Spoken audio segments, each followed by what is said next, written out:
السلام عليكم ورحمة الله وبركاته. الحمد لله وبه نستعين. أشهد أن لا إله إلا الله وحده لا شريك له، وأشهد أن محمدا عبده ورسوله، ونصلي ونسلم على هذا النبي الكريم سيد المرسلين وعلى آله وصحبه أجمعين. أما بعد، أيها المؤمنون، اتقوا الله.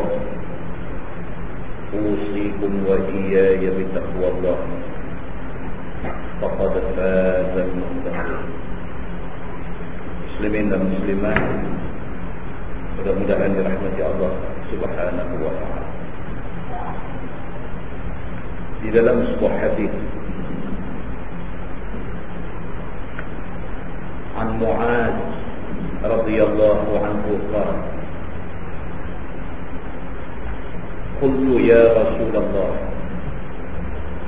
akhbirni bi'amalin yudkhiluni al-jannah wa yuba'iduni minan nar. قال النبي صلى الله عليه وسلم لقد سألت عن عظيم وإنه ليسير على من يسره الله تعالى عليه. تعبد الله لا تشرك به شيئا، وتقيم الصلاة، وتؤتي الزكاة، وتصوم رمضان، وتحج البيت إن استطعت إليه سبيلا. ثم قال النبي صلى الله عليه وسلم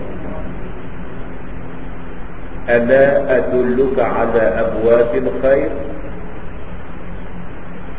الصوم جنة، والصدقة تطفئ الخطيئة كما يطفئ الماء النار، وصلاة الرجل من جوف الليل. ثم تلا تتجافى جنوبهم عن المضاجع يدعون ربهم خوفا وطمعا حتى بلغ يعملون.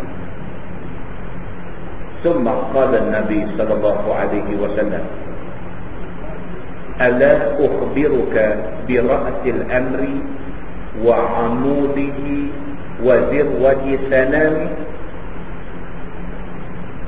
قلت بلى يا رسول الله. قال النبي صلى الله عليه وسلم رأس الأمر الإسلام، وعموده الصلاة، وذروة سنامه الجهاد.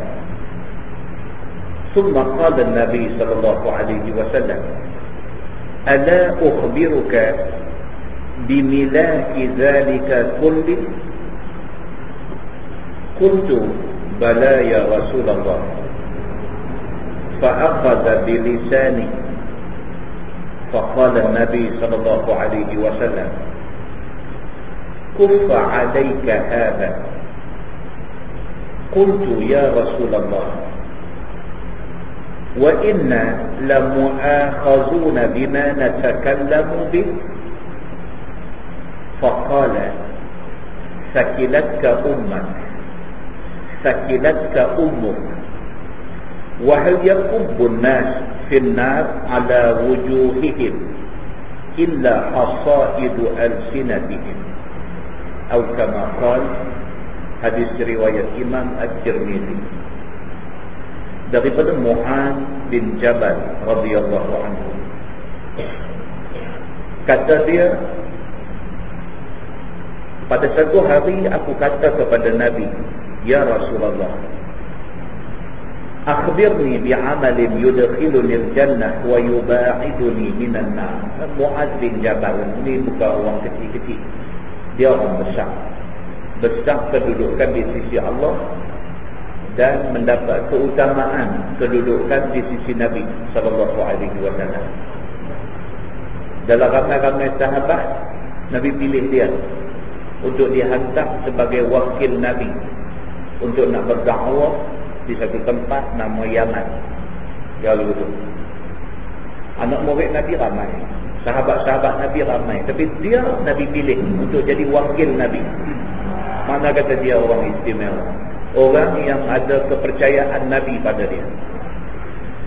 Muaz bin Jabal radhiyallahu anhu, satu hari dia kata dekat Nabi, dia kata, ya Rasulullah, ceritakan kepada aku, apakah satu amalan yang kalau aku buat aku boleh masuk syurga? Sahabat-sahabat dulu dia ingat nak masuk syurga, itu cerita dia. Sahabat-sahabat dulu dia kerja pun, dia nak kerja tu membawa dia ke syurga. Dia menyaga pun, dia nak menyaga tu bawa dia ke syurga. Dia dilantik jadi ketua pun, dia nak jawatan yang dia pegang tu membawa dia ke syurga. Sahabat-sahabat dulu dia macam tu aja, dia nak syurga. Maka Muaz bin Jabal adalah salah seorang daripada sahabat yang hati teringin nak masuk syurga. Dia jumpa Nabi, dia kata dekat Nabi, ya Rasulullah, boleh tak bagi satu tip, boleh tak bagi satu petua, macam mana cara, apa satu amalan yang kalau saya buat, saya ada peluang masuk syurga? Qala Nabi sallallahu alaihi wasallam, Nabi kata kat dia, Nabi kata, laqad sa'alta an 'azim. Nabi kata, Muaz, soalan yang hang tanya ni besar. Nampak simple, nampak senang, tapi ini soal besar. Soal nak masuk syurga, ini soal besar. Pasal apa? Bukan semua orang boleh masuk syurga. Wa innahu la yasirun ala man yassarahu Allah Ta'ala alaihi. Tapi Nabi kata, cerita masuk syurga ni mudah kepada orang yang dimudahkan Allah. Nak masuk syurga ni satu benda besar, tapi mudah bagi orang yang Allah pilih. Itu maksudnya. Kalau orang ni Allah tak pilih, Allah tak bagi hidayah dekat dia, jangan mimpi syurga. Tapi mana-mana manusia yang Allah pilih dia, senang bagi dia untuk masuk syurga. Maka Nabi kata, cerita masuk syurga ini, wa innahu la yasirun, dia satu benda mudah, satu benda senang, ala man yassarahu Allah Ta'ala alaih, kepada orang yang Allah permudahkan dia.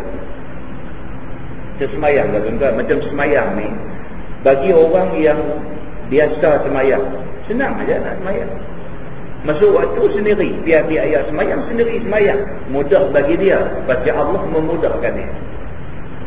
Bagi orang yang tak mau semayang, marah, pukul belakang, tak mau semayang. Satu benda yang boleh dia selesaikan dengan satu wudu dan nak disempurnakan sekadar 2 rakaat subuh, 4 rakaat Zuhur, Asar dengan Aisyah, 3 rakaat Maghrib. Satu benda yang boleh selesai dalam masa 5 minit. Tapi ada orang tak boleh buat. Bagi orang yang Allah mudahkan, mudah nak semayang. Bagi orang yang Allah tak bagi kemudahan kepada dia, dia tak boleh nak buat benda mudah. Maka Nabi SAW beritahu dekat Muaz, dia kata cerita masuk syurga ini cerita besar, tetapi mudah kepada orang yang dimudahkan Allah Subhanahu wa ta'ala kepada dia. Cuma Nabi kata syarat dia yang pertama, ta'budullah wa la tusyriku bihi syai'an. Nombor 1, Nabi kata kita mesti sembah Allah, jangan syirik Allah sekali pun. Nombor 1, Allah Tuhan kita, dialah Tuhan yang mutlak mempunyai kuasa. Dalam apa keadaan sekalipun, dalam keadaan senang pun kita syukur pada dia, dalam keadaan susah pun kita merayu pada dia, dalam keadaan payah pun kita merintih pada dia. Dia Tuhan kita, tak ada dua, tak ada tiga, tak ada siapa-siapa. Itu satu. Yang kedua, wa tuqimus salat. Nabi kata syarat yang kedua, cerita pasal nak masuk syurga ni, syarat yang kedua, semayang tak boleh tinggal. dalam keadaan susah, dalam keadaan senang, dalam keadaan sejuk, dalam keadaan panas, dalam keadaan apapun, wa tuqimus salah, sembahyang tak boleh tinggal. Yang ketiga, wa tu'tiz zakat, bagi orang yang duit mencukupi haul dan sudah sampai nisab, mesti keluar zakat. Zakat bukan duit kita, zakat duit orang yang berhak ke atas dia. Yang ni kita kena faham. Kalau duit kita ada pada nisab yang melebihi nisab yang menghendaki kita keluar zakat, kena keluar. Taruh pun bukan hak kita. Benda ni kita kena set satu masa, satu time.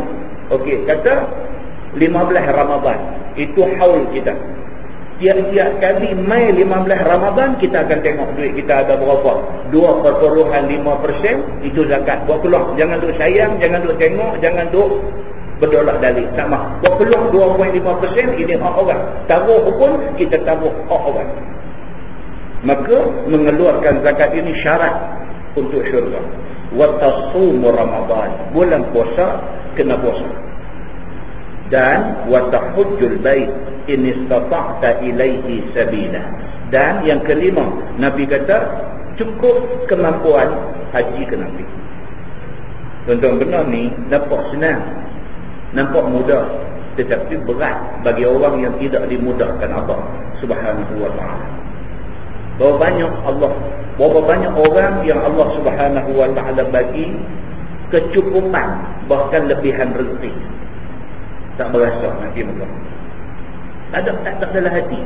Bukan soal tak ada duit, bukan soal sakit, bukan soal benda-benda yang boleh menghalang dia pergi haji, tapi hati tak berasa nak pergi. England dah pergi 3 kali dah, Australia dah pergi 4 kali dah, Indonesia ni tiap-tiap bulan duk pergi dan sebagainya. Mekah tak mau pergi. Pasal apa? Pasal Allah tidak mudahkan dia untuk jalan ibadah. Maka Nabi SAW kata 5 ni clear dulu. Itu syarat kalau nak sembang pasal syurga. Summa qala Nabi SAW, lepas tu Nabi SAW bersabda, Nabi kata Muaz, ala adulluka ala abwabil khair. Nabi kata Muaz, mau tak mau aku nak bagi tahu dekat kamu tentang pintu-pintu kebaikan. Yang tadi 5 perkara wajib kena buat, ekstra ada 5 benda. Yang ni kalau sekiranya buat, ini pintu kebaikan. Apa dia? Nabi kata as-sawmu junnah. Nabi kata pintu kebaikan itu ialah satu, puasa. Puasa itu dia jadi perisai, dia menjadi pendinding kepada kita daripada nak buat jahat. Tuan-tuan, kita bila kita puasa, tuan-tuan, kita boleh jaga lebih sikit berbanding dengan kalau kita tak puasa. Kalau kita buat bandingan bulan puasa dengan bulan biasa, bulan puasa semangat kita untuk nak baca Quran tinggi. Bulan puasa semangat kita untuk nak pelihara akhlak, nak jaga lidah lebih. Bulan puasa semangat kita untuk buat benda-benda sunat, bangkit malam, semayang sunat dan sebagainya sangat kuat. Tapi luar daripada bulan puasa, yang ni semua tak ada. Nak baca Quran sehari sekali pun susah. Luar daripada bulan puasa, kita bercakap suka hati. Luar daripada bulan puasa, kesungguhan kita nak bangkit ibadat malam ni tak kuat, lemah. Tapi bulan puasa, dia main kekuatan tu. Luar daripada bulan puasa, kalau kita puasa, luar daripada bulan puasa, kita buat puasa sunat Isnin, kita buat puasa sunat hari Khamis, kita ambil puasa sunat 3 hari pertengahan bulan, kita ambil puasa-puasa sunat yang sabit daripada hadis Nabi SAW. Bila kita puasa, dia main balik kekuatan tu. Maka Nabi SAW kata as-sawmu junnah. Nabi kata puasa itu menjadi perisai. Bila kita puasa, kita tak buat jahat. Yang kedua, Nabi kata was-sadaqah tutfi'ul khati'ah kama yutfi'ul ma'un nar. Yang kedua, Nabi kata sedekah. Tuan-tuan, bila sebut sedekah, kita jangan ingat kata hak ni orang kaya. Kebanyakan orang bila sebut kata sedekah, dia duk ingat yang ni orang kaya. Ini bahagian orang kaya. Dia tak cukup kaya, maka sedekah bukan tuntutan pada dia. Banyak orang ingat macam tu. Bila sebut kata sedekah, dia tunjuk orang-orang yang dia rasa kaya. Dia tak bagi. Sedangkan sedekah ini Nabi kata tutfi'ul khati'ah. Dia ni boleh melenyapkan dosa yang kita buat. Kalau sekiranya kita puasa, kalau sekiranya kita bagi sedekah, mana-mana khati'ah, mana-mana khata', benda silap yang kita dah buat, kita bagi sedekah, Allah potong kesilapan kita. Siapa tak buat silap? Dia tanya soalan yang semua orang ada jawapan. Siapa tak buat silap? Dalam dunia ni, jadi mufti pun buat silap. Kalau sekiranya jadi alim ulama pun buat silap. Kita jadi tok guru pun kita buat silap. Yang selamat daripada kesilapan ni Nabi-Nabi. Kerana mereka ni maksum. Dan anugerah Allah maksum itu.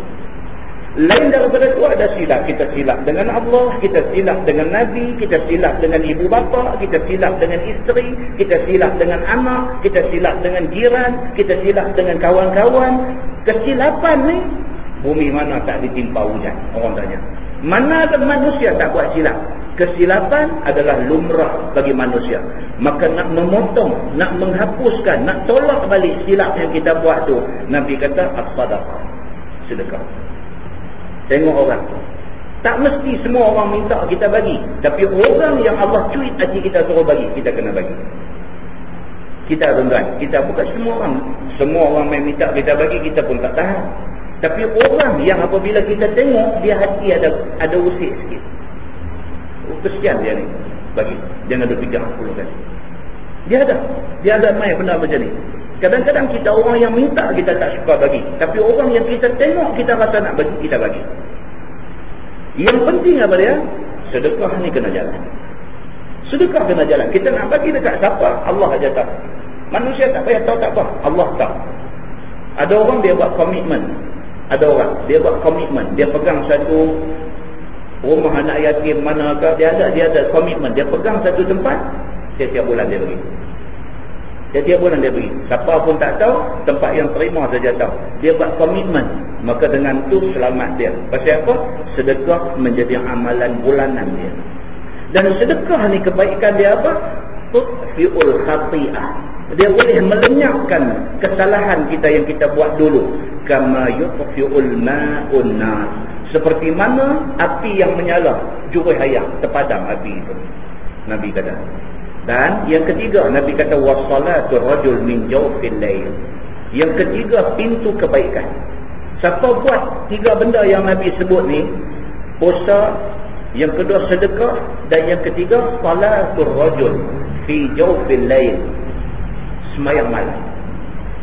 Siapa yang bangun tengah malam dan sembahyang, maka dia membuka satu pintu kebaikan.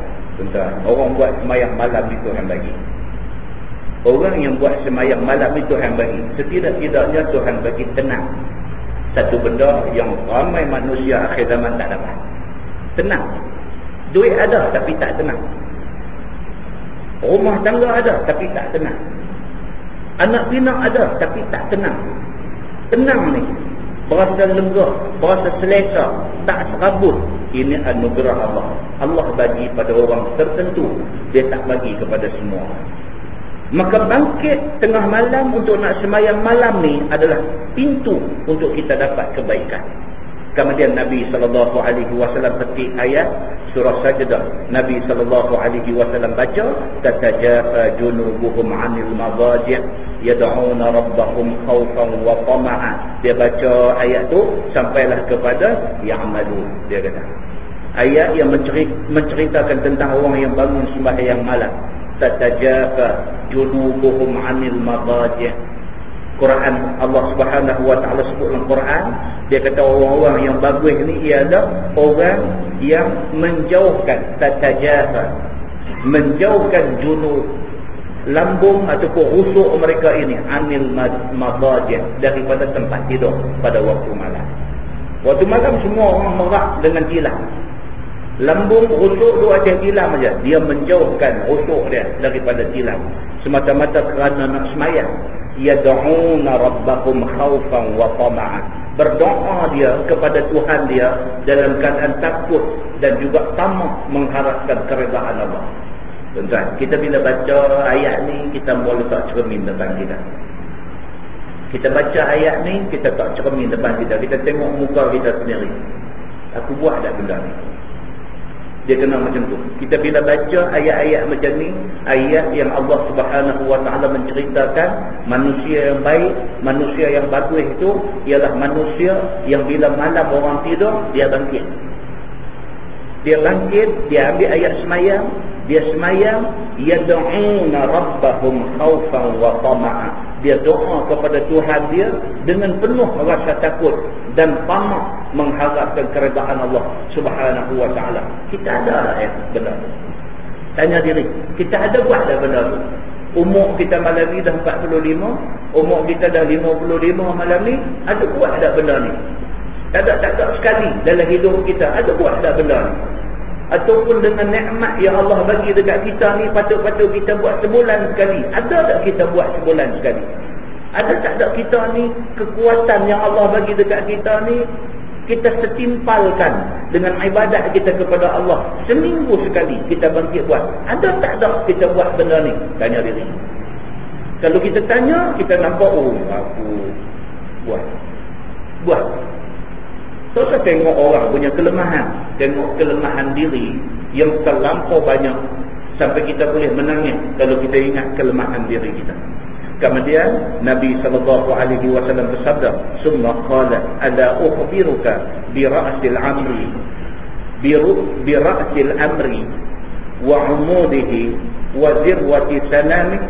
Nabi kata, wahai Muaz, maukah aku nak cerita dekat kamu tentang pokok kepada segala urusan, perkara yang paling utama, dan benda ni adalah tiang dan juga menjadi puncak kepada agama kita.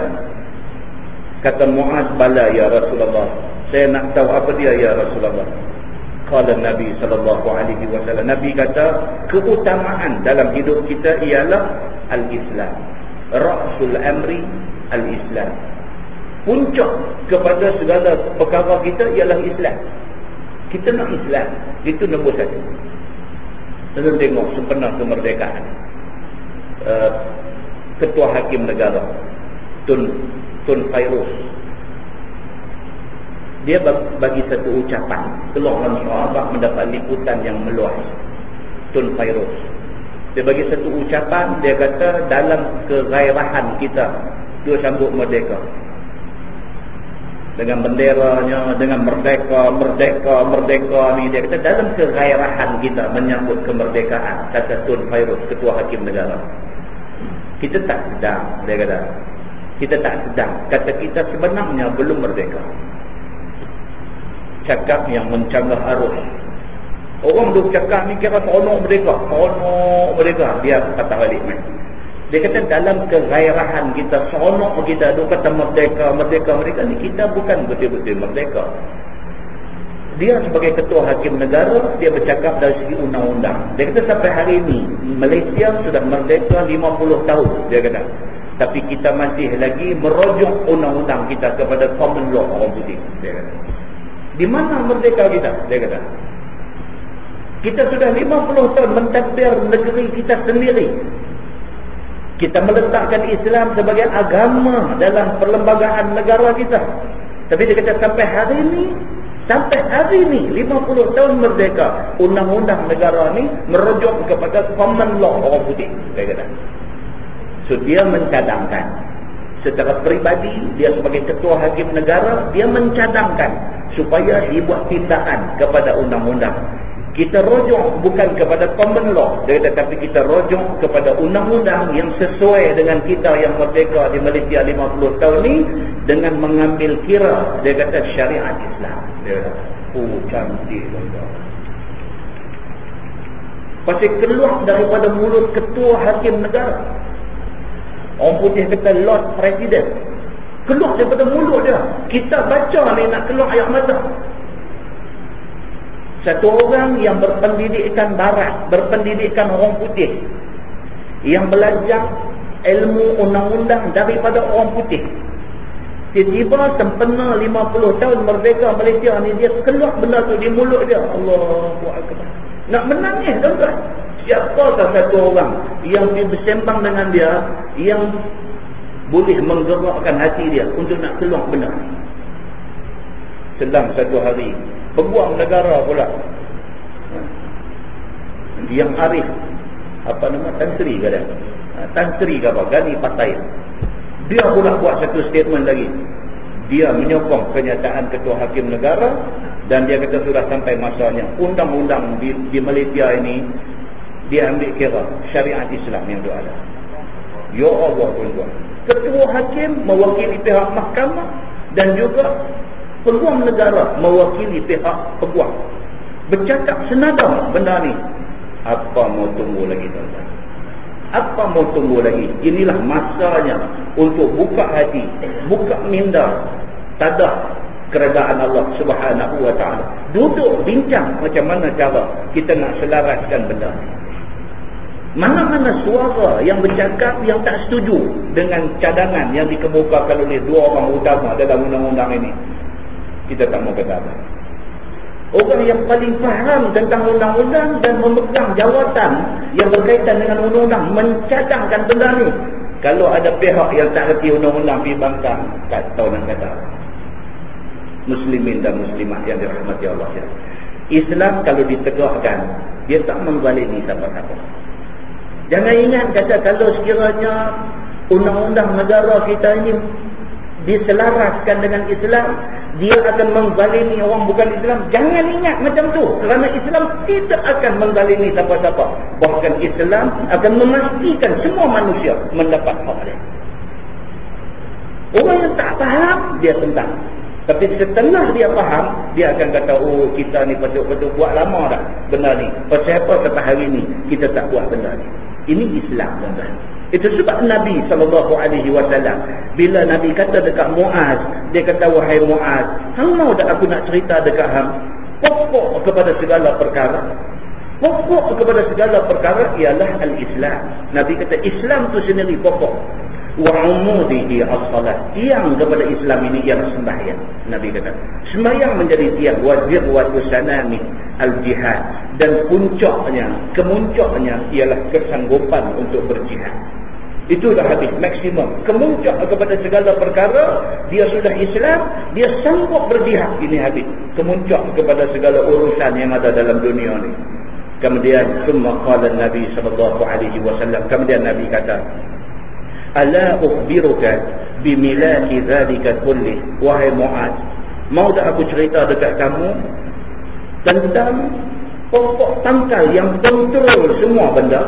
Nabi kata, kita dah bercakap tentang asas Islam apa dia? Menyembah Allah, jangan syirik Allah, sembahyang, tunai zakat, puasa, haji.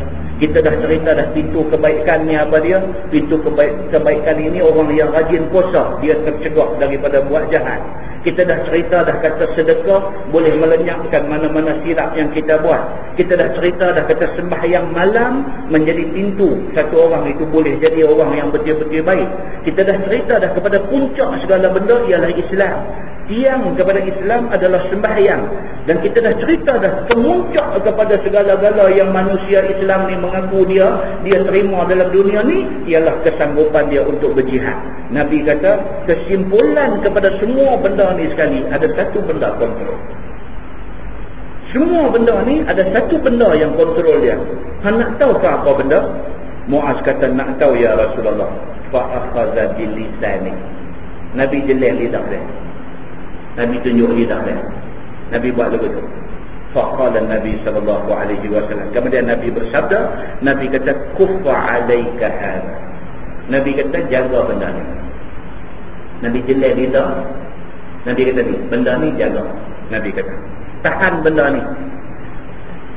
Kata Muaz bin Jabal, dia kata dekat Nabi, ya Rasulullah, wa inna lamu'akhazuna bima natakallamu bih. Muaz kata, ya Rasulullah, adakah ni apa benda yang kita bercakap di mulut ni, semua benda ni akan dipertanggungjawab kepada kita? Muaz tanya Nabi, ya Rasulullah, adakah lidah ni apa juga yang dia cakap esok dia nak kena jawab di akhirat esok? Adakah macam tu? Nabi kata sakilatka ummu. Nabi kata celaka wahai Muaz. Hang boleh tanya soalan macam ni. Sakilatka ummu, maksudnya hilang Mu'az. Itu kalau terjemahan perkataan dia. Hilanglah Mu'az, wahai Mu'az. Maksud dia apa? Nabi kata celaka Tuhan. Hang boleh tanya soalan macam ni. Nabi kata wahal yakubbun nas bin nar ala wujuhihim illa hasaidu alsinatihim. Nabi kata hang tak tahu ke berapa banyak manusia di akhirat esok yang Tuhan akan sembamkan muka dia ke neraka semata-mata kerana lidah dia. Nabi kata dekat Mu'az, hang boleh tanya aku, adakah semua manusia akan dipertanggungjawabkan dengan apa yang dia cakap? Hang boleh tanya aku benda ni? Hang tak tahu ke berapa banyak manusia di akhirat esok Allah akan sembam. Yakubu maksudnya cekak rambut ni, sembam pergi ke dalam api neraka. Nabi kata berapa ramai manusia di akhirat esok yang Allah akan sembamkan muka dia dalam neraka semata-mata kerana lidah dia ada buat pasal di atas dunia, maka dia disembamkan ke dalam neraka. Hadis itu hadis sahih riwayat Imam At-Tirmidzi. Muslimin dan muslimah yang dirahmati Allah sekalian. Kesimpulan daripada hadis ni apa dia? Buatlah seberapa banyak benda baik. Kita tahu benda baik apa, benda tak baik apa, semua kita tahu. Buatlah benda baik banyak-banyak. Kesimpulan yang kedua, lidah kita jaga. Lidah kita jaga. Benda yang boleh menjadi punca kita jadi susah di akhirat itu ialah lidah. Jaga lidah. Jangan sampai dia menjadi punca kebinasaan kita di akhirat itu. Mudah-mudahan mukadimah itu memberi manfaat kepada kita semua insya-Allah. Kita menggunakan Bahrul Mazi jilid 16.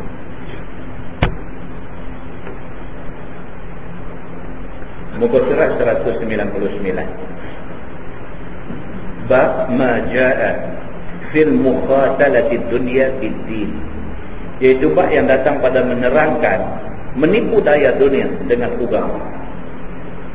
Tajuk malam ni dia nak cerita, dia kata kadang-kadang orang yang beragama pun tertipu dengan dunia. Ketahuilah saudara, adalah dunia ini, yakni segala mata benda dalam dunia dan kesedapannya itu adalah fitnah yang besar ke atas manusia. Dia kata dunia ni memang fitnah. Fitnah ni makna dia ujian. Dunia ni betul-betul ujian pada manusia. Betul-betul dia menjadi ujian kepada manusia. Dengan sebab manisnya dunia dan eloknya rupa dunia. Siapa tak mau dunia, tuan-tuan? Siapa tak mau dunia? Siapa tak mau duit? Kita tanya. Siapa tak mau duit? Siapa tak mau pangkat dalam dunia? Siapa tak mau sanjungan dalam dunia? Ini adalah ciri-ciri dunia. RM2, sanjungan, pangkat, ini ciri-ciri dunia. Siapa tak mau benda ni? Maka dunia ni semua orang akan teruji dengan dunia ni. Dia kata, sama ada dia berilmu ataupun dia jahil, sama ada dia berakal ataupun dia bodoh, sama ada dia kecil ataupun dia besar. Sehinggalah orang yang ada beragama pun tertipu dengan dunia ini. Dunia ni dia pelingkup semua, dia tak kira orang muda, orang tua, orang berilmu, orang jahil, ulama, orang biasa, dia tak kira. Dunia ni dia boleh memperdayakan siapa sahaja. Begitu. Maka dengan sebab sedap dunia itulah, maka dengan sebab dunia itu sedap dipandang dengan mata lah, maka orang yang berilmu dan orang yang beragama mencapai dunia itu dengan ilmu dan agama. Ulama pun terkenal, mengaji sampai jadi alim dalam agama, tiba-tiba dia memperalatkan agama untuk mencapai dunia dia. Habis mengaji agama, bukan semakin mengaji semakin warak, semakin tawaduk, semakin mengaji semakin dia memperalatkan agama dia untuk tujuan dunia dia. Habis dia kata. Maka ada setengah orang mencapai dunia dengan menggunakan agama. Dia guna agama ni untuk nak mencapai keinginan dunia dia. Maka diperbuatnya dirinya memakai cara pakaian orang yang tak mau dunia. Tunjuk pada mata orang seolah-olah dia ni alim, warah, pakai baju pun nampak macam alim ulama. Rupa-rupanya hati dia lain, luaran ditunjukkan kepada orang macam tu. Dan mulutnya cukup manis, lemah lembut, rupa kelakuan, memberi nasihat kepada orang, mengajak orang, dan memasukkan mastika embun di dalam dada orang. Bercakap ni orang dengar kata sejuk dada, sampai macam tu dia punya buat. Rupa-rupanya hati dia, Allah tahu hati dia nak apa, hati dia nak dunia. Rupanya pergi ceramah sehari sampai 3 kali, kuliah subuh satu tempat, lepas maghrib mengajar satu tempat, lepas Aisyah ceramah satu tempat, sehari sampai 3 kali. Nampak macam berdakwah, tapi Tuhan tahu hati dia nak duit. Ni salahnya. Takut. Mata nampak macam tu, nampak dia ni dakwah, dia buat kerja agama, dia berkorban untuk nampak pada mata macam tu. Tapi Allah lebih mengetahui betul-betul pasal apa. Rupa-rupanya pasal duit. Habis. Na'udzubillah min dzalik. Yang ni takut saya dah. Dan kelakuan rupanya tidak ada yang lebih daripadanya. Bahkan di dalam hatinya latak kepada dunia. Tidak cukup dengan mata benda dan harta yang ada kepada dia. Maka berhelah dia untuk menambah harta benda itu dengan menggunakan agamanya dan waraknya itu. Kita tak kenal, kita tengok, kita hukum zahir dia, kita tengok dia, dia ni bagus, nampak alim, nampak warak, nampak bagus. Tapi Allah tahu isi hati dia. Yang ni takut tuan-tuan. Ikhlas ni, Allah Ta'ala menilai keikhlasan dia. Dia kata maka beberapa banyak dia ni, maka beberapa banyak harta di dalam tangannya dan kesedapan yang dihimpunnya, masih berkehendak jua ia kepada harta itu. Tak cukup. Nu alhaakumut takatsur hatta zurtumul maqabir. Tuhan cerita tentang manusia ni, dia takatsur. Dia nak cari lagi banyak, lagi banyak, lagi banyak, hatta zurtumul maqabir. Berakhirnya tamak dia ni bila? Apabila dia ziarah lubang kubur. Maknanya sampai mati baru habis tamak dia. Lagi tak mati, lagi tamak dia kepada dunia. Maka tidak keluar sekali-kali harta daripada tangannya kepada jalan yang disuruh Allah. Duduk beritahu dekat orang, baca ayat tentang kebaikan sedekah, cerita kat orang, anjurkan orang suruh bagi sedekah, dia sendiri upang nak keluar duit untuk sedekah, tak buat. Suruh orang, tapi sendiri tak boleh keluar pun. Macam ni punya orang, saya kata. Bahkan dia sendiri mau lagi harta dan mau menerima daripada orang. Dia mau hak orang, dia tak keluar, tapi suruh orang bawa keluar. Takut. Dia kata dan mau bersedap-sedap dunia dan kemegahannya, maka tidaklah dia berzakat dan bersedekah wajib dan sunat, dan tidaklah dia menyempurnakan apa yang fardu dengan hartanya itu, sehingga kan zakat pun dia tak bawa. Jangan kata sedekah sunat, zakat yang fardu, yang wajib pun dia tak bawa keluar. Siapa tahu, tengok dia, ingat kot dia beramal habis dengan apa yang dia doa bang. Rupanya dia sendiri pun elak dengan Allah Subhanahu wa ta'ala. Maka orang-orang yang demikian itu diturunkan Allah balak ke atas dia habis. Dengan Tuhan tak boleh tipu. Itu cerita dia. Kita dengar orang, kita boleh tipu. Kita boleh tunjuk dekat orang kita ni warak. Kita boleh tunjuk dekat orang kita ni macam tak mau dunia. Kita boleh tunjuk kat orang. Dengan Allah tak boleh. Sebab Allah kenal kita. Itu maksudnya. Maka tiada siapa tahu cara nak melepaskan diri daripada balak yang diturunkan Allah itu. Bila Tuhan bawa main balak, tak boleh lari. Bala Allah, bila dia bawa main bala, siapa pun tak boleh nak melawan bala Allah Subhanahu wa ta'ala. Maka bermula dalil yang menunjukkan yang demikian ialah hadis yang dikeluarkan oleh Imam At-Tirmizi. Itu yang Syekh Bahrul Mazi ni, Syekh dia yang tu. Dia kata hadis dia bawa main. Bukan penulis kitab ni kata, Nabi SAW yang kata. Baik, apa hadis kata? An Abi Hurairah radhiyallahu anhu yaqul, qala Rasul sallallahu alaihi wasallam, yakhruju fi akhir zaman rijalun yakhtiluna dunya bid-din. Diriwayatkan dari seorang sahabat Nabi sallallahu alaihi wasallam, nama dia Abu Hurairah radhiyallahu anhu. Kata dia, sabda Nabi sallallahu alaihi wasallam, keluar dan zahir pada akhir zaman itu orang-orang yang menipu daya dunia dengan agama. Nabi dah bagi warning 1400 tahun dulu. Nabi bagi warning. Nabi kata jaga baik-baik. Akhir zaman itu akan mai di tengah masyarakat ni orang yang tunjuk rupa alim ulama. Nabi kata menjelang akhir zaman itu empat hati-hati. Akan mai dalam masyarakat ni satu orang yang menampilkan rupa alim ulama di depan orang semua. Yang ni mencari dunia dan menghimpun dunia dengan agama dia. Dia sebenarnya nak mencari kekayaan dunia dengan rupa ulama dia. Oh, takut anda. Maka orang-orang pun merupa ia akan dirinya seperti yang disabdakan oleh Nabi SAW. Maka golongan ni pun dia merupa. Dia ulama jadi-jadian, dia panggil. Dia merupa, dia kata. Sambung hadis tu, yalbasuna linnas juludad dha'ni minal lin wa alsinatuhum ahla minas sukar wa qulubuhum qulubuz zi'ab. Maksud dia memakai mereka itu, ni geng hak nak memperalatkan agama ni, memakai mereka itu akan diri mereka, yakni menzahirkan kepada orang-orang kulit biri-biri daripada lembutnya, yakni kinayah ataupun simbolik daripada diri mereka itu, mempura-pura mereka itu berlemah lembut dengan orang dan cukup tawaduk akan rupanya. Tunjuk kata dia ni alim ulama, dia ni tok guru, dia ni tawaduk, tunjuk rupa macam tu. Lagi lidah mereka itu manis daripada gula, dia kata. Bercakap ni Allah, orang dengar terpikat. Begitu. Kinayah, yakni sebagai simbolik daripada mulutnya yang pandai bercakap dan bersyarah akan hukum agama, dan pandai memberi nasihat dan mengambil hati orang. Dan hati mereka itu semacam hati serigala. Oh, tapi sebenar-benar hati tujuan lain.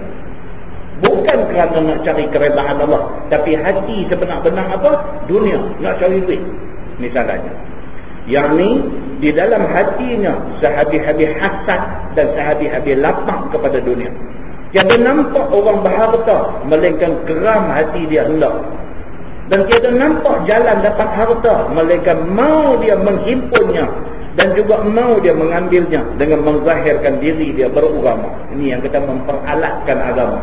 Yang ni dengan berupa kuat taat dan manis mulut, pada pakaiannya semacam pakaian para wali, cukup dengan tawaduk dan cukup dengan menghina diri. Tapi sebenar-benar tujuan apa? Tujuan dunia semata-mata. Na'udzubillah. Baik, kemudian sambung hadis dia kata, yaqulullah azza wa jalla abi yaghtari'un am alayya yajtari'un fabi halaftu la ab'athanna ala ulaika minhum fitnah tad'ul halima minhum hayara. Maksudnya berfirman Allah azza wa jalla, adakah dengan agama aku menipu daya mereka itu akan dunia? Tuhan tanya kepada orang-orang yang berpura-pura ni. Tuhan kata, hang nak guna agama aku yang suci ni untuk nak tipu orang? Tuhan kata. Maka diperbuat berupa taat dan takut kepada aku. Tuhan kata, hang tunjuk dekat orang kata hang warak sungguh dalam agama ni. Maka tidak sekali-kali mereka itu demikian. Tuhan kata sebenarnya mereka ni tak macam yang mereka tunjuk. Tunjuk warak, sebenarnya tak warak, dia kata. Bahkan buat berani dan tidak sopan mereka itu atas aku. Tuhan kata bahkan ini adalah golongan yang kurang sopan kepada aku. Tuhan kata, Tuhan marah. Maka dengan nama aku dan kebesaran aku, bersumpah aku, Tuhan kata, demi aku akan bangkitkan ke atas orang-orang yang macam itu akan fitnah, yang dibiarkannya dan dijadikannya orang-orang yang berakal dan yang pintar-pintar dan cukup pandai daripada mereka itu tidak tahu cara melepaskannya. Tuhan kata aku buat mai fitnah ujian dekat orang yang tipu aku ni, yang tipu orang ni. Kalau aku buat mai balak aku, dia tak tahu jalan nak selamat diri daripada balak aku. Maka dengan sebab tercengang-cengang, tiada tahu mereka itu membuat apa-apa. Kata Tirmizi, ini hadis hasan lagi tadi. Ini amaran kepada dua pihak. Satu, kepada pihak yang berpura-pura dengan agama. Ini amaran paling keras. kepada mereka. Yang kedua, amaran kepada orang ramai ini dalam nak memilih siapa satu orang yang kita yakin jujur untuk kita ikut dia. Dua peringatan daripada Nabi SAW. Kemudian tajuk baru, bab ma jaa fi hifdzil lisan. Cari makan dengan agama ni banyak tuan. Cari makan dengan agama ni banyak. Dia sendiri tahu dia tipu orang, tapi dia pergi tipu orang. Sendiri tahu kata tipu orang, tapi pergi tipu orang. Siapa buat benda ni, dia sendiri dengan Tuhan dia tahu. Kata dia tipu orang sebenarnya, maka tanggunglah akibat dia. Tuhan kata aku buat mai fitnah, habis pandai punya orang pun tak boleh lari daripada fitnah aku. Tuhan bagi amaran tentang benda ni. Baik, tajuk baru dia kata bab ma jaa fi hifdzil lisan. Itu bab yang datang pada menyatakan hadis yang membicarakan pelihara lidah, jaga lidah. Tadi mukadimah pun kita baca tentang bab ni. Ketahuilah saudaraku, lidah itu boleh dikatakan seperti senjata tajam. Dia buat perumpamaan. Dia kata lidah kita ni macam pedang. Lidah ni macam pedang. Kita sindiak, kita perli orang tu terluka, macam kita tetak dia dengan pedang. Lidah ni, dia kata. Maka apabila digunakan dia, nescaya memberi bekas dia. Lidah kita ni, kita kata dekat orang, berkesan dekat hati kau tu. Kadang-kadang dia ingat sampai mati. Maka lidah ni macam pedang. Dia tetak orang tu, luka berdarah sampai mati, parut dia ada. Ni yang kata lidah ni, dia seumpama pedang, dia kata. Sebagaimana juga memberi bekas akan senjata. Kerana tiap-tiap senjata itu bila dipakai akan dia seperti pedang, diparangkan dia. Pedang, kita parang orang dengan pedang tu, kita tetak orang dengan pedang tu, bekas darah merambut. Dan seperti senapang ditembakkan dia, senjata senapang, kita tembak jatuh melupuk orang yang kena tembak. Dan seperti busar dipanahkan dia, macam anak panah, arrow, kita lepas bercacak di dada orang. Ini senjata, dia memberi bekas kepada orang yang kena. Nescaya semua tu melukai dia. Maka begitulah juga dengan lidah, dia kata, dengan mulut. Apabila dilepaskan dia mencakap, mencela dan juga menyumpah, maka berkata-kata dan meleter-leter yang tiada faedah, nescaya memberi bekas dia ke dalam hati orang. Sama macam kita pergi maki orang. Kita maki orang, kita kata habis gitu aja. Kawan yang kena maki tu, dia dendam sampai ke mati. Itu yang kata lidah ni, agama dia suruh jaga sangat-sangat. Lidah ni dia macam SMS dah. Hantar tak boleh bosan. Hantar. Kita marah dekat satu orang, kita type SMS cukup-cukup, kasar-kasarnya, kita send. Send berasa, tak mau, tahan tak boleh, dia tiap.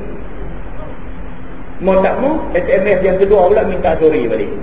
Tapi hak tak boleh bosan lah. Kalau postman, kita boleh ligan. Postman, kita hantar surat, dia baru duduk konak baring nak masuk rumah pun tu, kita pergi ligan dia, kita block dia, kita ambil balik surat tu. SMS tak boleh, dia pian. Demikian juga dengan kata-kata. Kita lepas satu kata-kata yang bisa dekat satu orang, kita minta maaf 10 kali pun, hati dia dah berdarah. Hati dia dah berdarah. Pasal apa? Dia kata, aku tahu hang betul-betul dengan aku macam mana. Aku tahu. Hang minta maaf 10 kali pun, hak mula hang kata tu hati hang sebenar. Dia kata, habis kita. Maka agama kata apa? Kalau 10 kali fikir tak cukup, fikir 1 kali. Sebelum kita keluar kalam tak elok di mulut kita dekat siapa-siapa, sebab dia melukakan orang yang kena. Maka dia kata mulut lidah ni macam senjata, dia melukakan orang, dia kata. Dan dia boleh menjadi kepada fitnah dan boleh membawa kepada bunuh-bunuh dengan sebab lidah itu. Dia boleh membawa sampai berbunuh kerana lidah. Tuan-tuan, sama-sama duduk kedai kopi, duduk minum kopi. Start dengan apa? Start dengan kawan tu tengok dia tengok kawan tu, dia tanya, hang tu tengok-tengok aku pasal apa? Ada hutang tak? Start lagu tu aja. Kawan jawab balik, ada hutang? Anak kau bayar orang malah. Mulut ni. Mula-mula satu orang duk minum meja sana, satu orang minum meja sini. Hang tengok aku tengok hang. Cara tengok tu sakit hati. Kawan mulut sudah keluar. Dia kata hang duk tengok apa? Ada hutang ke? Dia ni pula pun tak mau tunjuk komen. Jawab balik. Ada hutang? Ada hutang. Lah pun nak bayar hamba bawah. Sana pun nak tunjuk kata dia pun tak komen. Pasal kedai orang lu ada ramai, takkan nak tunjuk dia kalah. Dia nak tunjuk dia pun berani. Kau ni pun nak tunjuk dia berani. Bangkit tidak bertermen muka. Benda nampak? Mulut saja. Mulut punya pasal saja. Kerana mulut badan binatang. Agama awal-awal main dalam hal ni dia blok. Susah. Mulut ni susah. Biar orang kata kita lemah, biar orang kata kita bodoh, biar orang kata kita kalah, tak apa. Kita diam sudah.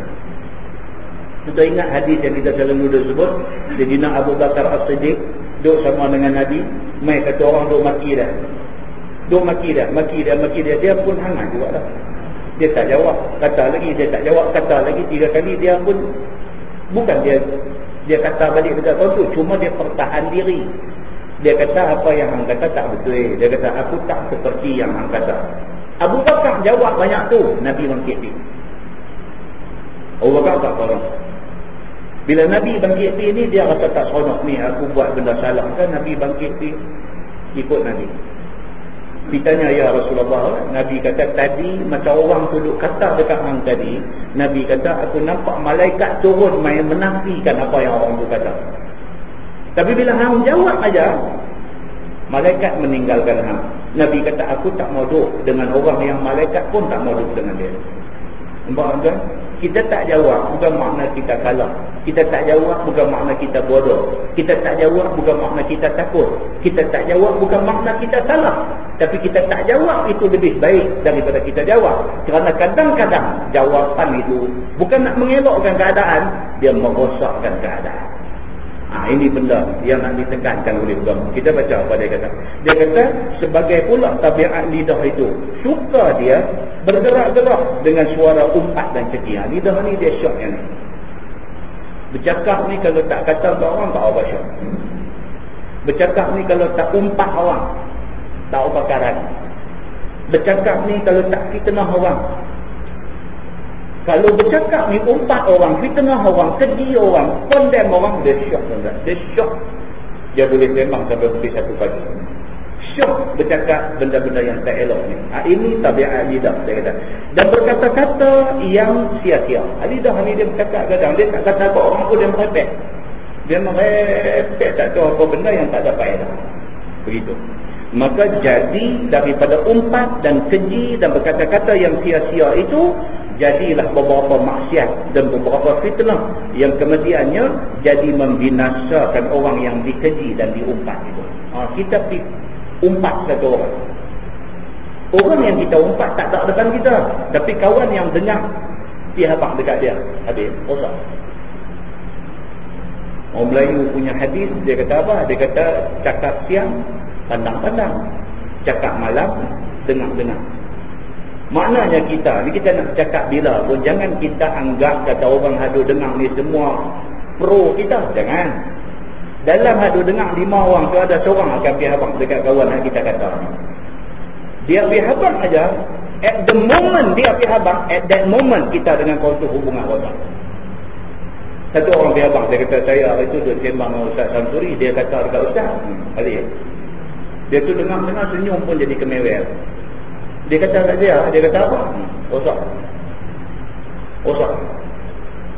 Kebanyakan orang dia tak ingat benda ni, maka dia kata sedap mulut. Dia kata kau hak dia dengar tu nanti dia habaq dekat orang hak dia kata, orang hak dia umpat, orang hak dia fitnah, maka akhirnya kerosakan berlaku dalam masyarakat.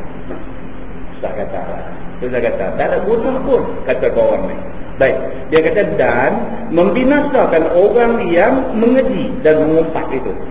Orang yang kena umpat pun terluka hati dia, kita yang mengumpat dia pun, kita pun binasa di akhirat esok ni. Akhirat kita binasa.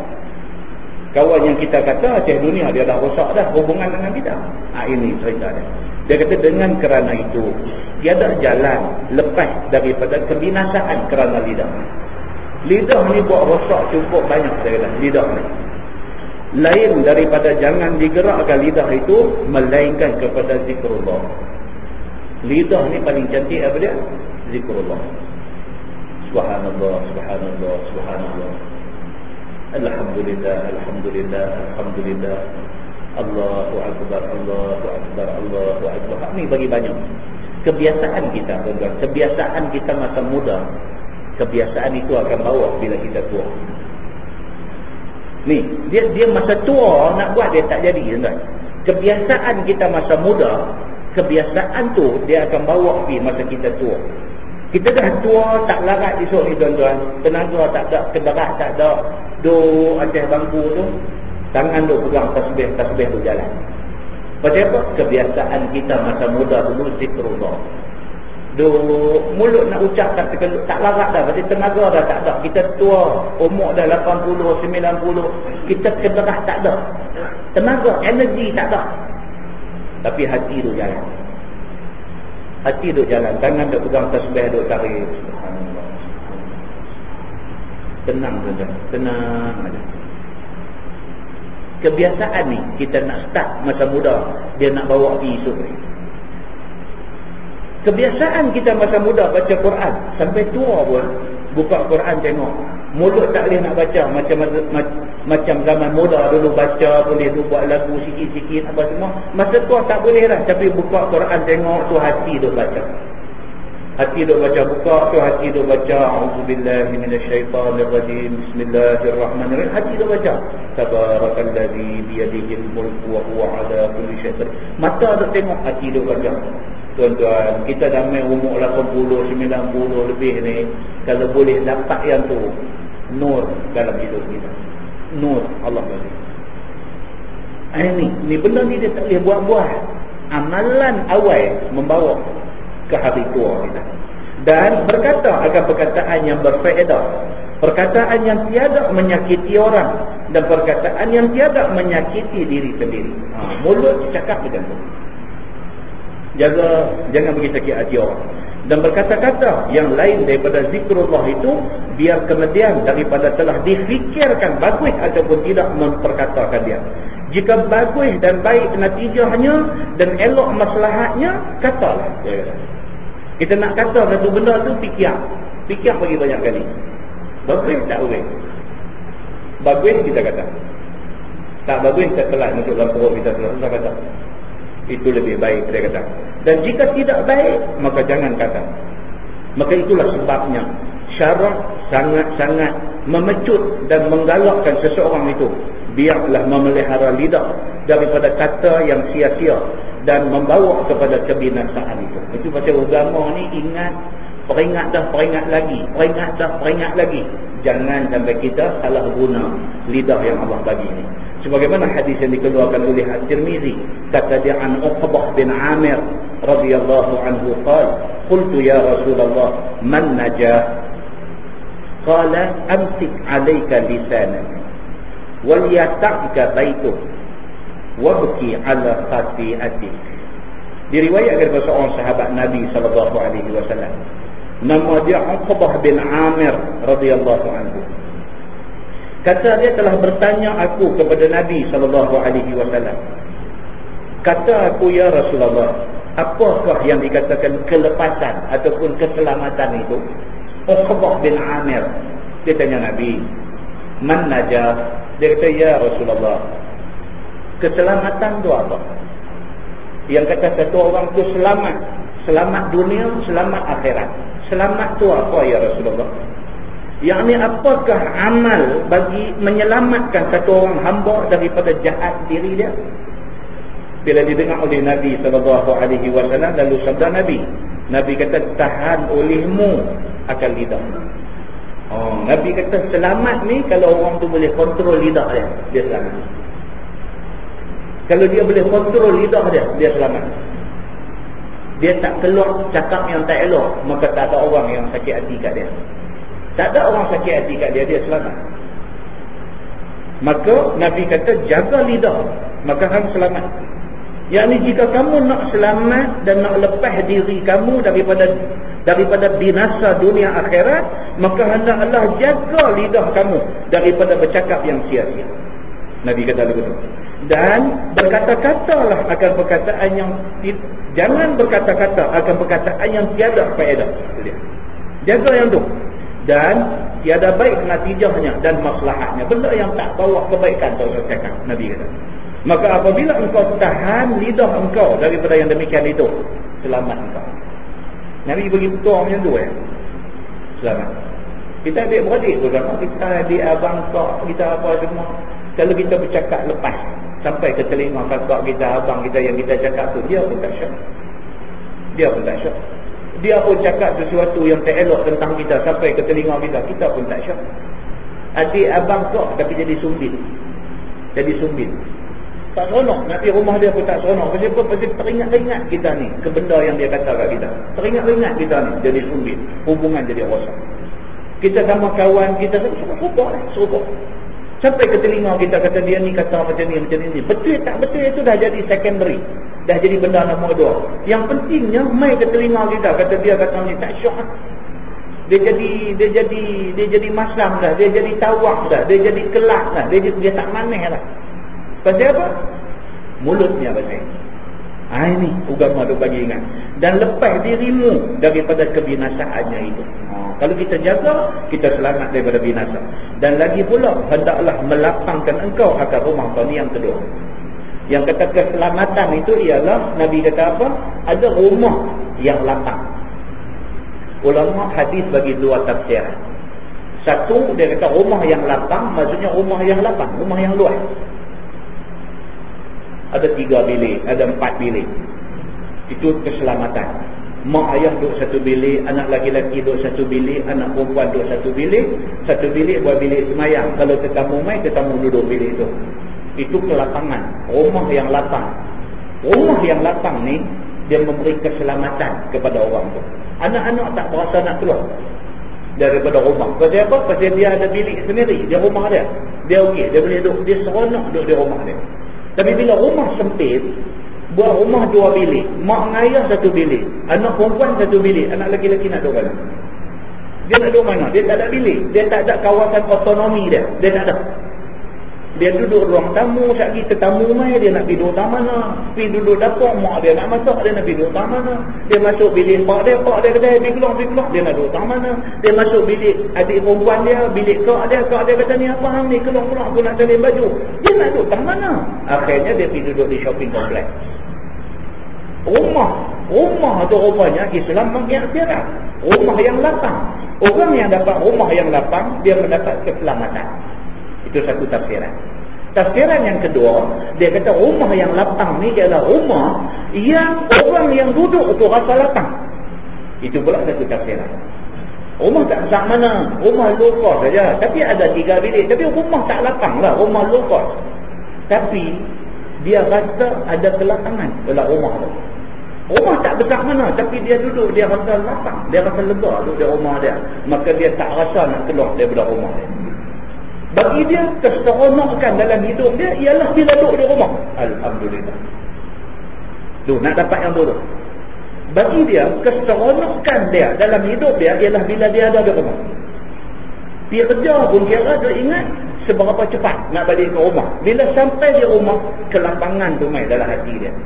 Kita berjaya. Kalau kita jadi bapa dalam sebuah rumah, kita berjaya mewujudkan rumah kita, mewujudkan kelapangan dalam rumah kita, kita bapa yang berjaya. Anak dia mengaji asrama pun, dia ingat nak balik dia telefon dia, ayah hari Sabtu ni nak ambil dah, nak balik. Anak seronok balik ke rumah. Sebab apa? Bila dia sampai di rumah, dia rasa datang duduk di rumah. Kita berjaya. Kita berjaya menjadikan rumah kita sebagai satu tanda kelapangan.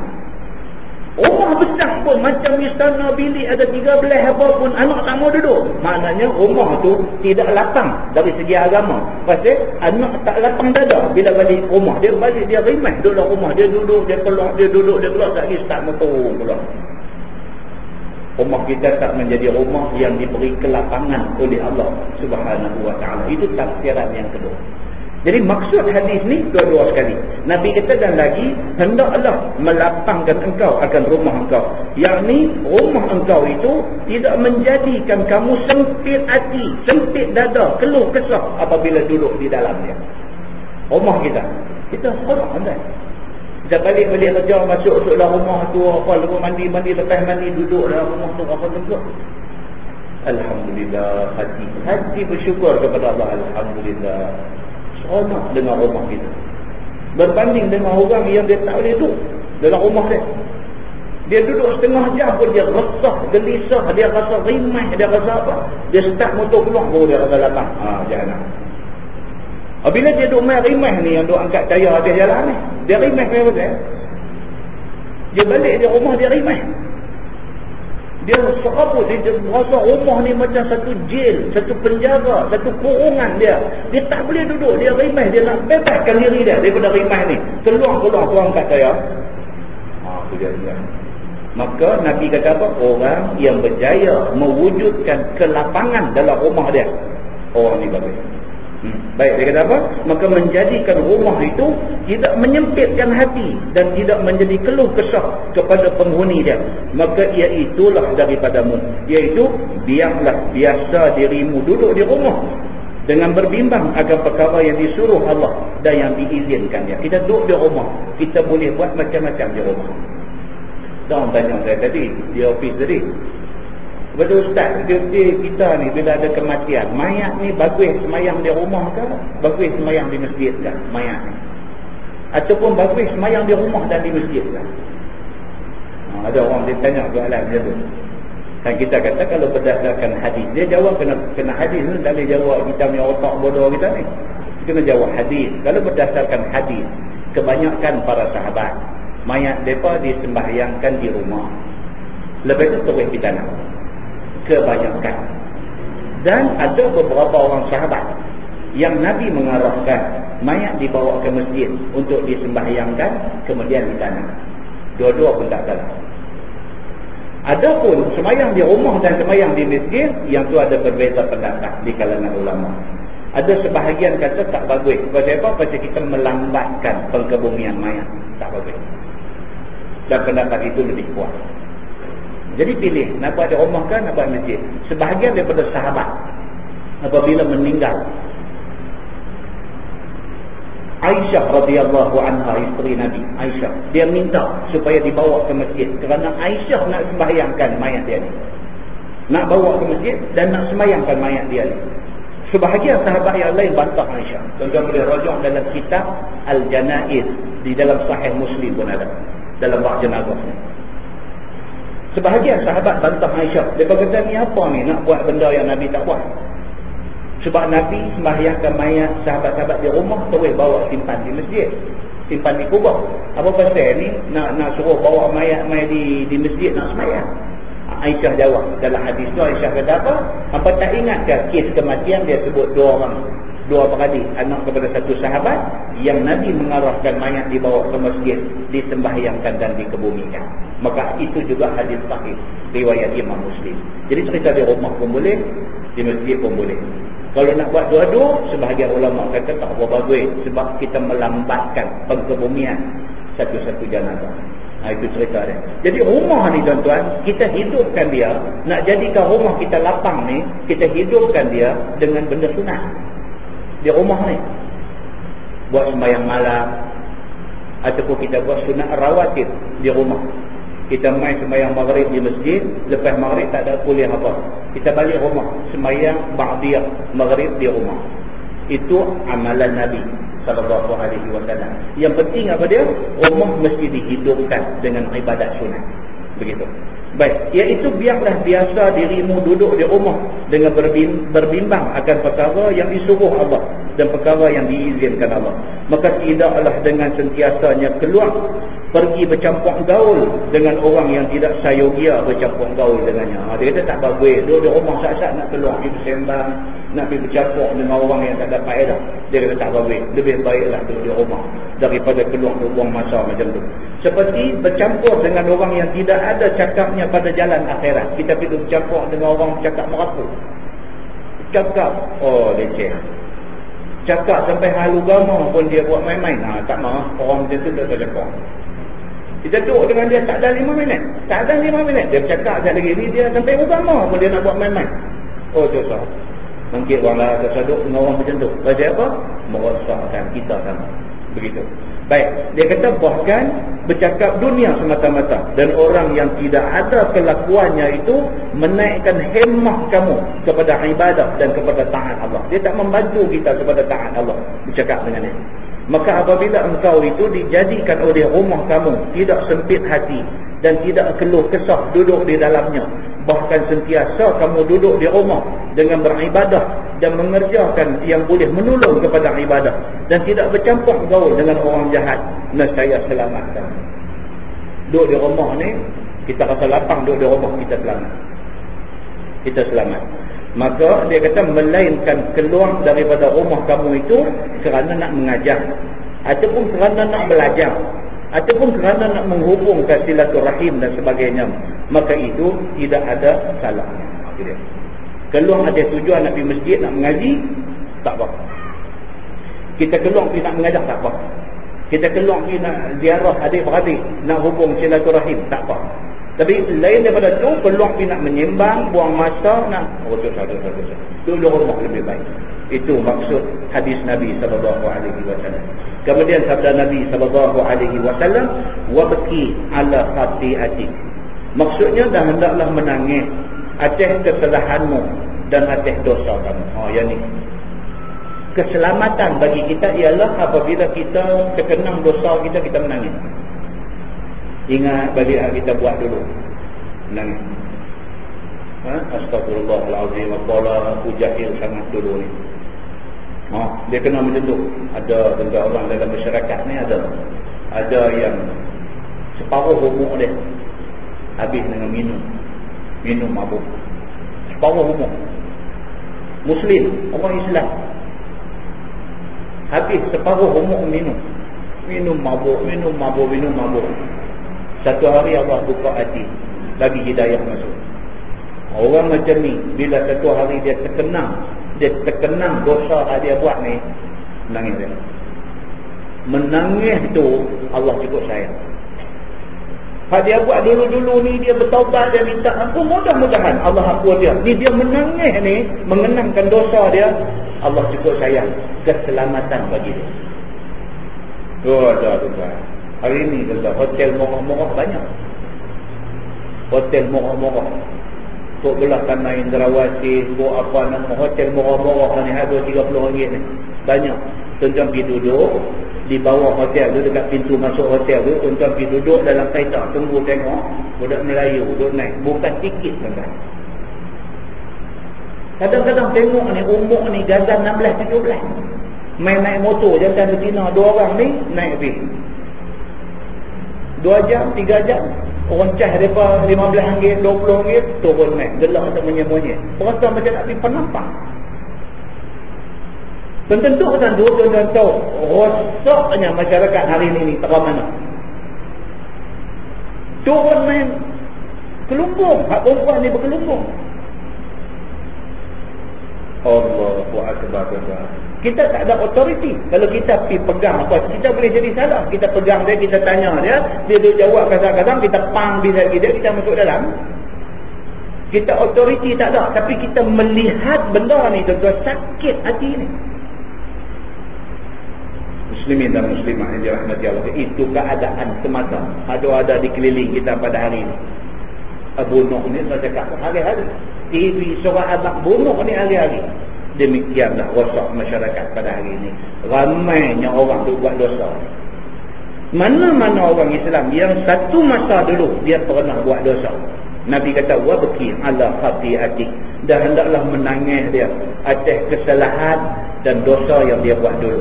Yang ni apabila ada kesalahan kamu dan dosa kamu kepada Allah dan makhluknya, maka hendaklah kamu menangis akan dosa kamu itu. Tu budak-budak codong kita kata tadi, umur 16, umur 17 ni, pergi duduk naik hotel, orang apa dia buat di atas kita tak tahu. Kita tak boleh tuduh tanpa ada bukti, ada saksi. Tapi apa benda yang 2 orang umur 16, 17 naik pergi duduk 2 jam, 3 jam di atas, turun main duduk terkenyah-kenyah ni, apa benda yang mereka pergi buat? Mereka ni esok tuan-tuan, dia akan jadi tua. Ni budak hari ni umur 16, umur 17, esok dia akan jadi umur 47.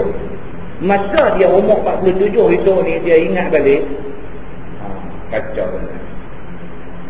Lah cerodong, tak reti agama, pergi sekolah, ustaz mengajar, ustazah mengajar, lari.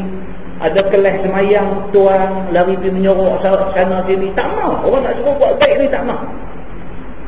Ada sekolah yang guru-guru ni ambil inisiatif. Bukan setakat ustaz, bukan setakat ustazah, sampai penolong kanan, sampai pengetua.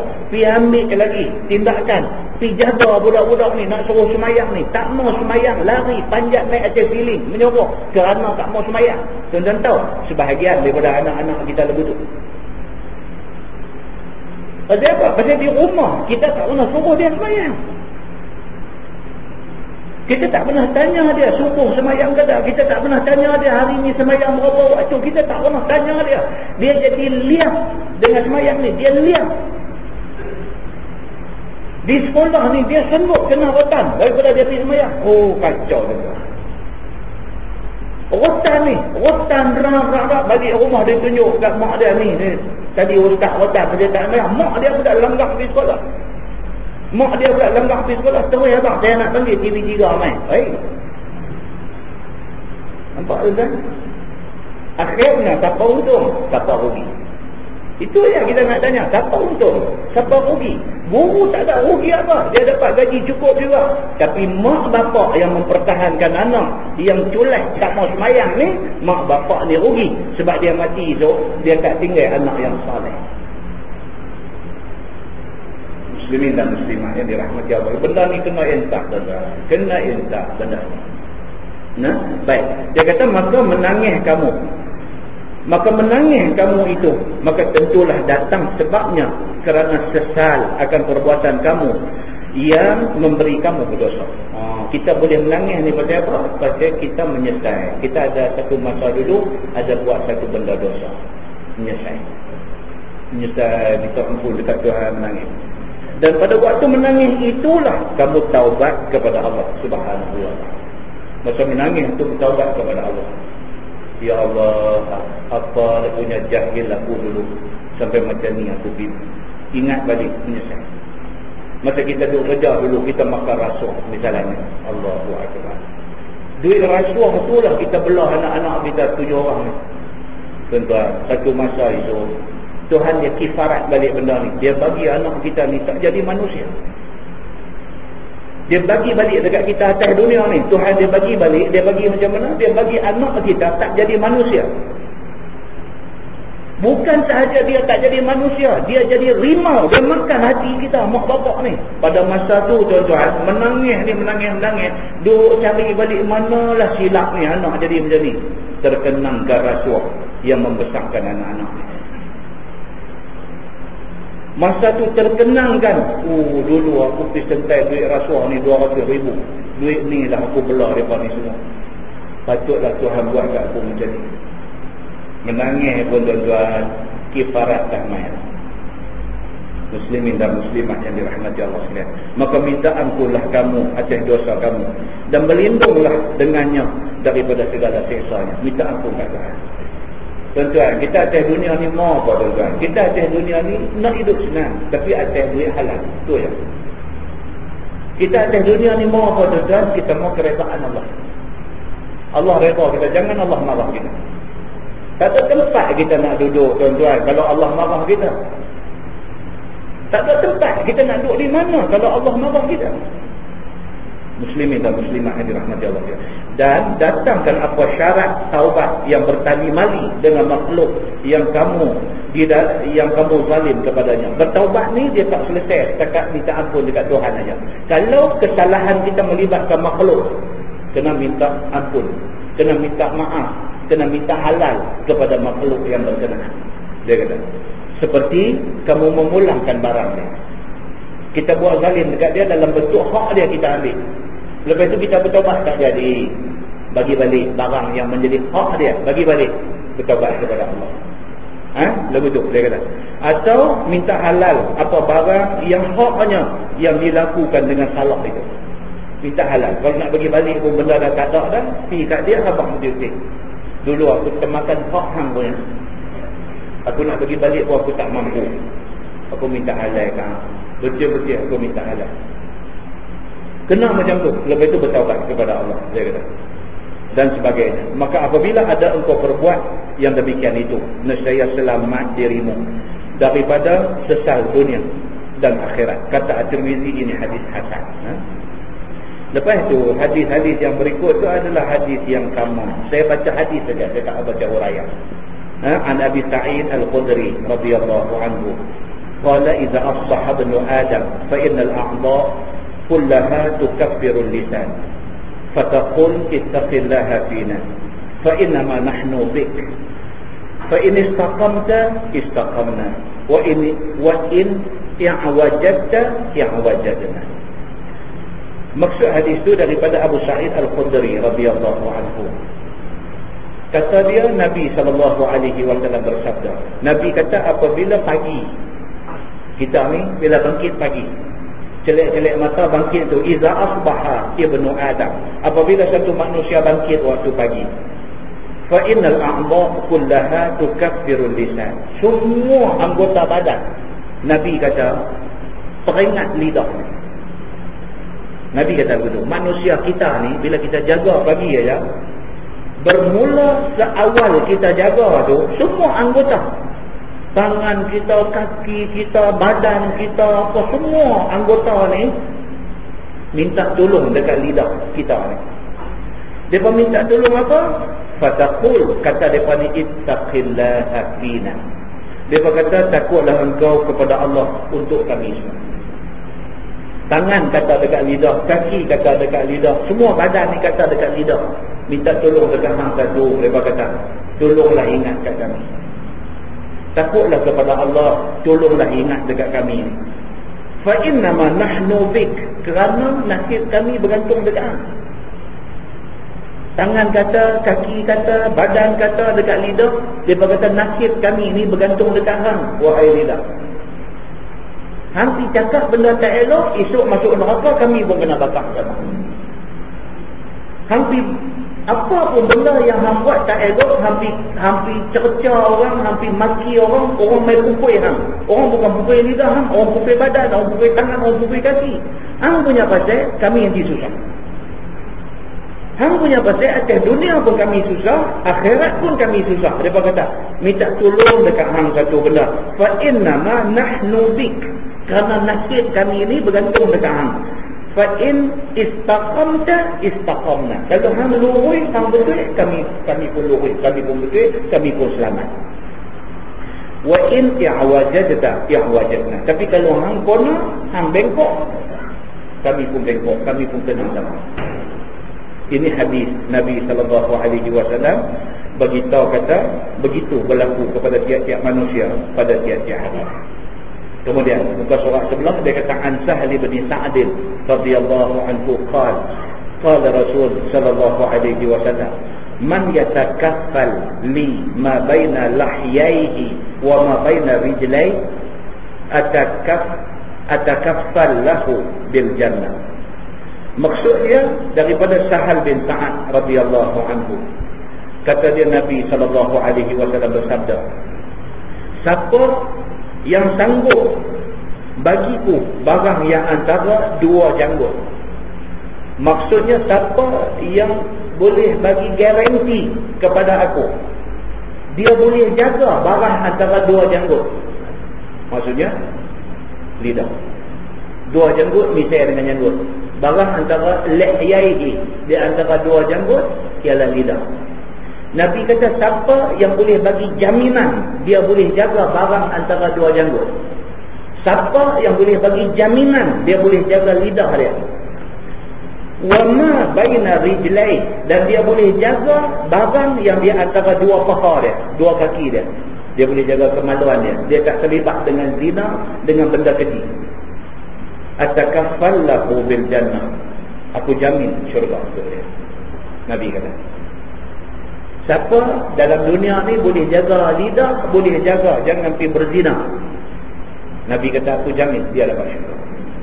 Itu hadisnya, hadis itu hasan sahih. Kemudian muka surat sebelah dia kata, ada Abi Hurairah radhiyallahu anhu qala Rasulullah sallallahu alaihi wasallam, man waqahu Allahu syarra ma baina lahyaihi wa syarra ma baina rijlaihi dakhala al-jannah. Sama juga Daripada Abi Hurairah radhiyallahu anhu, kata dia Nabi SAW bersabda, siapa yang dipelihara Allah kejahatan lidah dia dan kejahatan kemaluan dia, dakhala jannah. Nabi kata siapa yang Allah tolong dia jaga lidah dia, tolong dia jaga marah kehormatan diri dia, dakhala jannah. Nabi kata orang Islam dapat syurga kepada dia. Nah, wallahu a'lam. Lepas ini kita masuk insya-Allah bab ma jaa fi tham. Itu bab yang datang pada membicarakan diam, apa kebaikannya. Diam. As-sam maksudnya diam.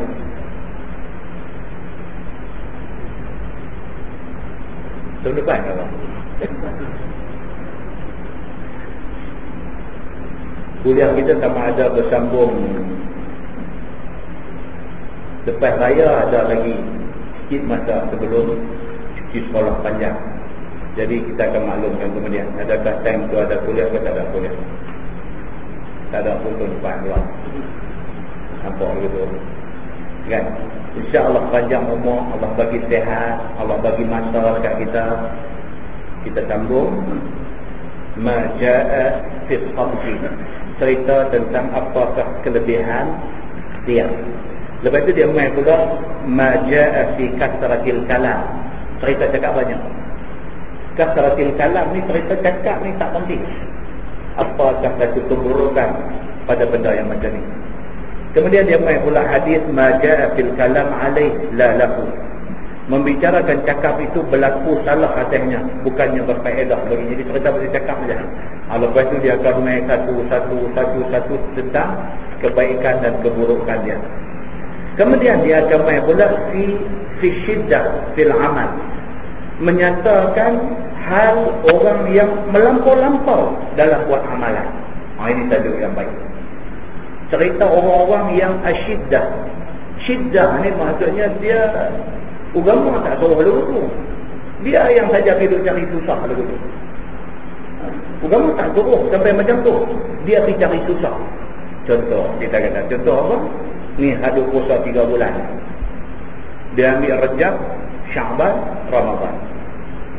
Tidak ada suruh dalam hadis Nabi puasa berturut-turut 3 bulan. Tak ada hadis suruh. Dia ambil yang tu, dia puasa 3 bulan berturut-turut. Kerana dia rasa dia boleh buat yang ni, dia boleh buat satu benda cukup baik. Tidak ada benda yang lebih baik daripada hak Nabi suruh. Hak Nabi tak suruh tak akan lebih baik daripada hak Nabi suruh. Ini kita kena ingat. Hak Nabi suruh itu hak paling baik. Kalau kita pergi buat lebih daripada Nabi suruh, tak baik. Bukan baik. Jangan ingat kata baik. Tak baik. Tajuk ni dia kata apa? Fi syiddah fil amal. Orang yang sengaja pilih susah dalam nak beramal, sedangkan agama tak suruh lalu. Banyak kita ni jumpa satu-satu. Apa benda ni yang kita tu ingat agama suruh, agama tak suruh. Macam lah ni tuan-tuan, kita dah melepasi nisfu Sya'ban, dah melepasi pertengahan Sya'ban. Nisfu tu maksudnya setengah. Nisfu Sya'ban maksudnya pertengahan Sya'ban. Ada hadis daripada Nabi SAW yang melarang puasa sunat selepas daripada pertengahan Sya'ban. Ada hadis yang melarang puasa sunat selepas daripada pertengahan Sya'ban. Ada hadis yang mengecualikan orang-orang yang boleh buat puasa sunat selepas pertengahan Sya'ban adalah orang-orang yang biasa mengamalkan puasa sunat. Dia daripada berapa tahun dah, ataupun dia daripada awal tahun hari itu, dia Isnin Khamis dia puasa, Isnin Khamis dia puasa, Isnin Khamis dia puasa, Isnin Khamis dia puasa. Bila lepas daripada pertengahan Sya'ban, dia masih boleh buat puasa Isnin Khamis. Tapi kalau dia bukan orang yang mengamalkan puasa tu, tiba-tiba selepas pertengahan Sya'ban baru nak buat puasa Isnin Khamis, dilarang dalam hadis Nabi. Yang melarang ini Nabi, bukan ustaz. Yang melarang ini ialah Nabi. Walaupun ada satu pendapat mengatakan larangan itu bukan daripada pertengahan. Dia kata 2 hari sebelum Ramadan. Kerana apa? Kerana takut jatuh pada hari Syak, ataupun dia mengelirukan kerana tak wujud sempadan antara puasa sunat dan puasa fardu. Itu pendapat yang kedua dalam fiqh. Tapi hadis Nabi larang. Selepas daripada pertengahan Syaban, bagi orang yang tak biasa mengamalkan puasa sunat, tak boleh dah buat puasa sunat. Tunggu Ramadan ni aja. Berapa ramai orang yang tak faham dah. Sedangkan hadis Rasulullah SAW dah ada hadis tu, tapi kita tak faham juga. Pasal apa? Sebab kita tak belajar, kita tak mengaji, kita pakai turut-turut dalam beragama, maka akhirnya kita reka agama kita sendiri. Nah, ini benda-benda, ini benda kita nak kena hati-hati, kita nak kena jaga-jaga. Quran, hadis adalah garis panduan hidup. Kita nak hidup, kena tengok Quran, kena tengok hadis. Kita kena bergerak antara Quran dan hadis ni. Kita tak boleh rempuk suka hati, tak boleh. Agama ni bukan boleh kita reka. Agama dah diturunkan, telah pun diturunkan melalui Quran dan hadis Nabi. Itulah agama kita. Kita tak boleh mereka benda baru.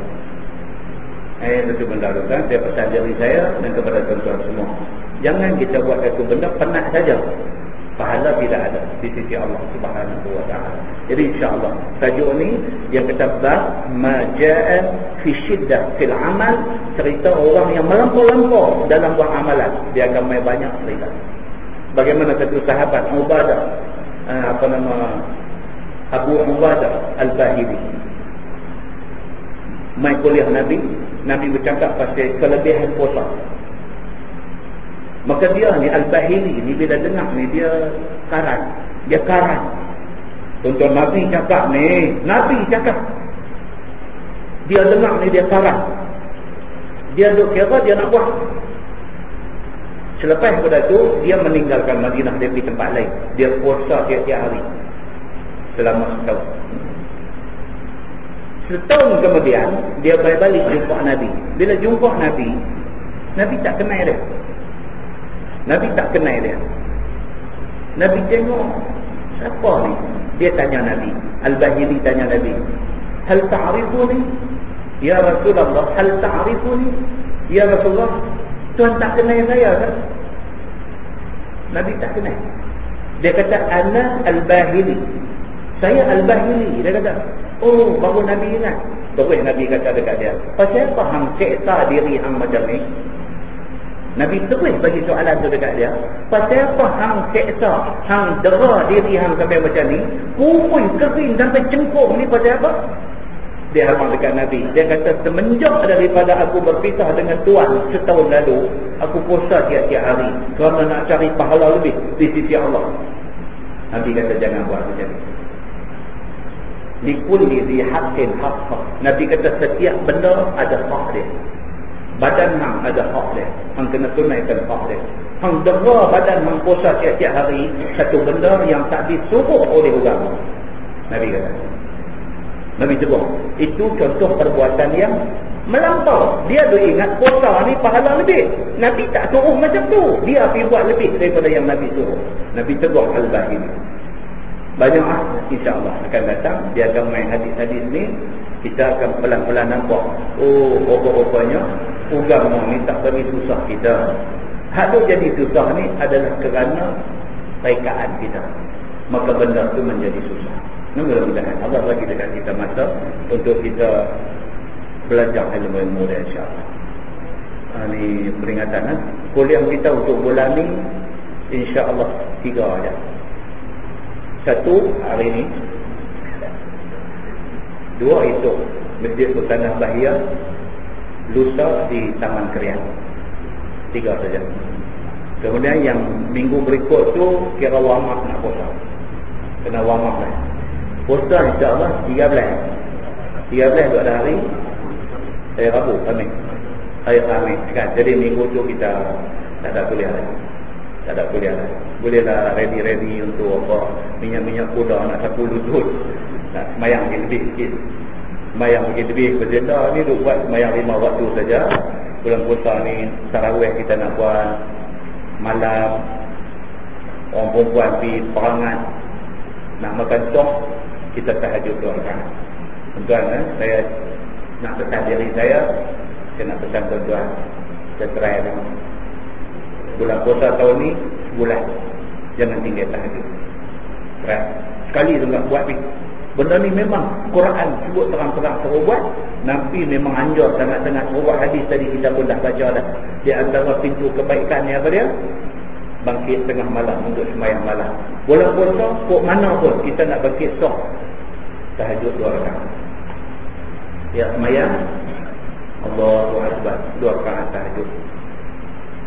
Fatihah, kuliah, Fatihah, qul huwallahu ahad. Assalamualaikum warahmatullahi. Assalamualaikum warahmatullahi. Sebulan tuan-tuan boleh buat. Sebulan Allah bagi dekat kita satu nur. Dia bagi. Tentu dia bagi dia. Satu nur dia bagi dekat kita. Dan mudah-mudahan sebulan itu menjadi denak kepada kita nak buat. Selepas daripada Ramadan, kita buat seminggu sekali. Kita buat seminggu sekali. InsyaAllah tuan-tuan. Siapa pun tak rugi. Saya harap pun tak rugi, tuan-tuan buat pun tak rugi. Melainkan untung belakang di akhirat itu. Untung tuan-tuan. Sampai-sampai sana tengok tak sangka Allah nak bagi dekat kita banyak ni. Kita rasa kita buat tak sampai 5 minit. Macam ni pahala Tuhan bagi. Kita akan kata apa masa tu? Kita akan kata kalau aku tahu macam ni Tuhan nak bagi. Daripada aku tahu tentang kelebihan sembahyang malam ni, aku tak akan tinggal satu malam tu. Kita akan kata lagu tu. Tapi pada masa tu, kita kata kita tak boleh buat lah. Tapi hari ni, kalau kita kata kita boleh buat. Mudah-mudahan tuan-tuan minta kekuatan daripada Allah. Allah bagi kita kuat, kita buat benda-benda kebaikan untuk kita semua, bukan untuk siapa-siapa. Nah, wallahu a'lam. Saya ambil kesempatan ni untuk minta maaf daripada tuan-tuan dan perempuan semua kalau selama kuliah saya di sini ada membuat tuan-tuan rasa tidak selesa ataupun sebagainya, kerana itu adalah kelemahan diri saya. Dan kita tangguhkan dengan tasbih kafarah dan surah Allah. Subhanallah.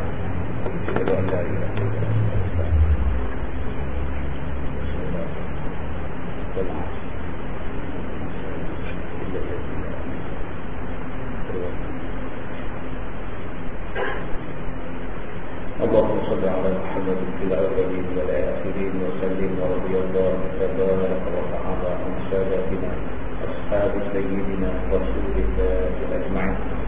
بسم الله الرحمن الرحيم. الحمد لله رب العالمين حمدا يوافي نعمه ويكافئ مزيدا. يا ربنا لك الحمد كما ينبغي لجلال وجهك الكريم وعظيم سلطانك. رضينا بالله ربا وبالإسلام دينا وبمحمد نبيا ورسولا. اللهم افتح علينا فتوح العارفين وارزقنا فهم النبيين بجاه خاتم المرسلين. اللهم فقهنا في الدين وعلمنا التأويل واهدنا صراطك المستقيم.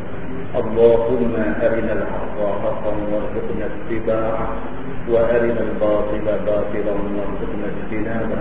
اللهم اجعل جمعنا جمعا مرحوما وتفرقنا من بعده تفرقا معصوما.